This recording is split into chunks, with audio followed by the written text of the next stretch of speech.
Hey people, I wanted to talk about Social Security for a minute. So, I'm sure you've heard that, the government lost $56 billion this year in paying out to Social Security. And because of the high inflation, it is due to increase by over 8% in 2023, which is their payout to those who are on under Social Security, and that is still not going to keep track with inflation. So, for those of you who don't know, anyone who makes 147,000 or less pays 6.2% of that income into Social Security every single year. And your employer also pays 6.2% towards Social Security every single year. The government is supposed to take that money, invest it, and it is supposed to be profitable enough to fund a portion of your retirement through Social Security when you reach retirement age. Now, due to their incompetence in managing and investing money, the excuses are starting to come out to where it's like, oh, we didn't expect people to live this long, right? We didn't expect people to have longevity. We didn't expect people to need to utilize Social Security for this long. And so instead of saying we are poor managers of money, they are now bringing out the excuses to start to nip away at our thoughts, at our minds, in order to then change the direction in which we view Social Security as a whole, right? For those of you who are under 45 years of age, you may be paying into something that you may never receive in your own lifetime, right? So we're contributing to something that may not benefit us in the long run. However, it may benefit your mom, it may benefit your grandma, it may benefit your father, it may benefit your grandfather or uncles. And so at the end of the day, you're going to have to look at this as more so a good deed that you're doing rather than something that will fund your retirement if, again, you're under the age of 45. Even in some of the political campaigns that are going on right now, you have Republicans who are against Social Security as a whole and believe that it should be eradicated entirely, whereas there are Democrats fighting to keep Social Security because there are people who rightfully so have worked for it and have paid into the system and are now claiming what they have paid for, right? Just as you may expect to claim it yourself. Well, the goal of this channel is to ensure that you are not reliant on one stream of income particularly, but so also be aware of any turbulent times that may come that can impact you. For example, they are now saying that the 401k is not supposed to be your one source for retirement as well, right? They're saying that it was not intended to be what you live off of during retirement. And they're saying the same thing for Social Security as well. So all of these things that we're putting money into, that we're investing into, they are now turning around and saying it was never intended to be X, Y, and Z. However, it was always advertised as such in the past. But when turbulent times come, when things break that infrastructure, when things break the mold in which you have put it in, now it was never intended to be that source. And so that's why I always encourage putting your future in your own hands, right? This is why I always encourage financial freedom. How do you get that? Is by having multiple streams of income. How do I have those multiple streams? Well, I'm a dividend investor, stock market investor, 401k, Roth IRA investor, real estate investor. I have multiple streams, creative writer and artist, everything that I do, savvy saver, whatever you want to put. I'm an investor in businesses, right? And so I'm finding multiple ways to increase my income every single year, and working toward just completely eradicating any form of danger that may impact my life in a negative way, right?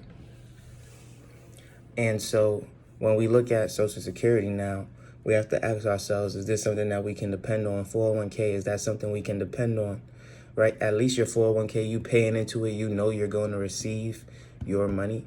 However, with Social Security, that is very, very uncertain. And so what steps are you going to take in order to ensure that you are ready for your retirement at 70 rather than 65, right? Because they're going to push what that retirement age looks like back further. You can almost guarantee within the next 20 years that the retirement age is surely to be pushed back. At some point, it has to break, and they're going to say 65 is the new 50, and you need to be 75 in order to retire. You got to be 70 to start drawing from your 401k. You got to be X, Y, and Z. And there, of course, they may say, okay, if you were grandfathered in, then you are able to retire at X, Y, and Z and start to pull out of your 401k. But if you weren't grandfathered in, then you may be liable to the new rules and regulations that are set before you because of better medicine, better technology, whatever the case may be that impacts our society financially as a whole, to where the government feels as though they can no longer properly sustain this infrastructure that they've built, right? And so when we're already 56 billion negative in Social Security this year, where do we go from there next year when it's increased by another 8%? We're looking at another drop off in 2023. So what are we going to see in 2030? What are we going to see in 2040? It may not be there in 2040. And so when people are saying Social Security is dying, they're not wrong, right? Unless you're going to have the government printing an endless supply of money in order to fund our a portion of our retirement through Social Security, then we can't expect to keep this up.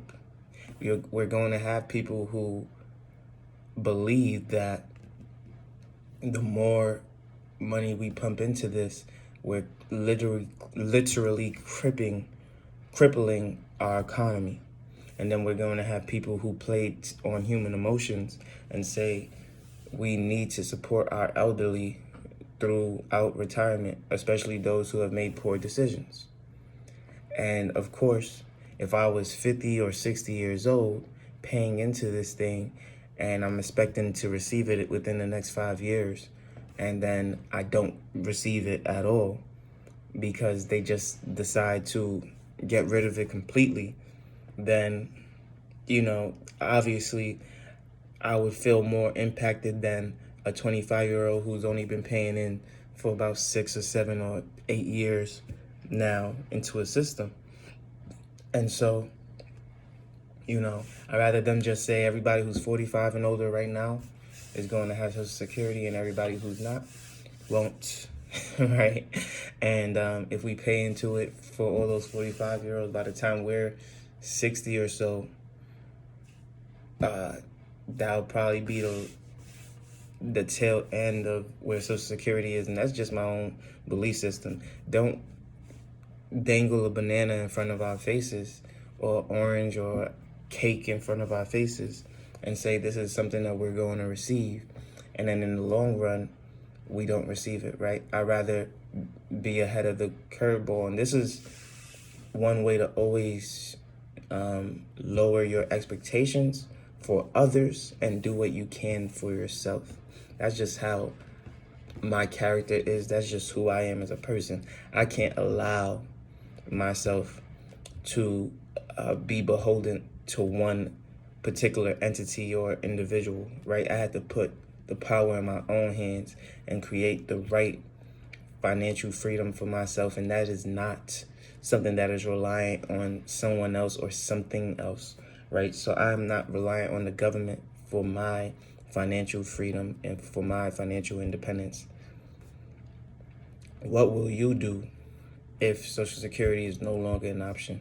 What will you do if you are no longer going to receive a pension because they say that if you're under the age of 45, a pension may no longer be available to you?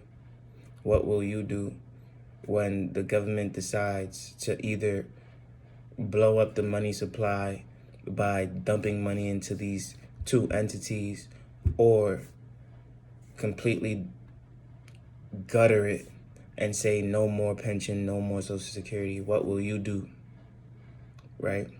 Because I am a firm believer that the government is horrible at managing money, and we have seen that time and time again. So there is no reason to believe that 10, 15 years from now, they're going to do a better job at managing money. It's not going to happen. They are not businessmen and women, right? They are not business-minded at all. They have made the most horrific decisions. We invest in Berkshire Hathaway. We invest in all these other realty groups. We invest in all these other stock groups, and we have made better investment decisions than the government has with a boatload of money. And what I truly believe is because the money isn't theirs that they invest carelessly, right? But when the money is yours, you invest with a sense of respect for that money that you've earned, that you worked for. And so you find what is going to maximize the potential of this money for me, and how am I going to maximize it to get the most out of it for my life, right? And so when I had a little bit of money, when I've had $100 to invest, I researched hundreds of companies to make sure that I was investing to my best possible ability, and I would buy the best company for that $100. But when I got $6,000 to invest, I was a little bit more relaxed. I was a little bit more unfocused. I was a little bit more careless. Didn't mean I didn't make money. I made a lot of money. But I know if I had been more strict, more respectful of that money, it would have gone even further for me. The same way that $100 did to get me to that $6,000, to get me to that $12,000, to get me on that path, right? So, again, when it's not your money, you lose that respect, and you start to invest in a way that is not the best practice, to be honest. And, that's why I take it upon myself to do my research on everything I do. When you buy real estate, you don't just buy the first house you see. You buy the house that provides the most value, the most upside, the most opportunity. You invest, you do your research, you invest your time, you invest your energy, you invest your resources, and then you invest even more once you're in it. That's how you build, that's how you scale. Someone who's just looking from the outside with all of that at their disposal is not going to put the same effort, same time in to make sure that that is a success. But you will. And so are you going to rely on somebody else to control your financial freedom, or are you going to take it into your own hands? If you enjoyed this video, like, comment, subscribe, and I'll see you on the next one. Peace.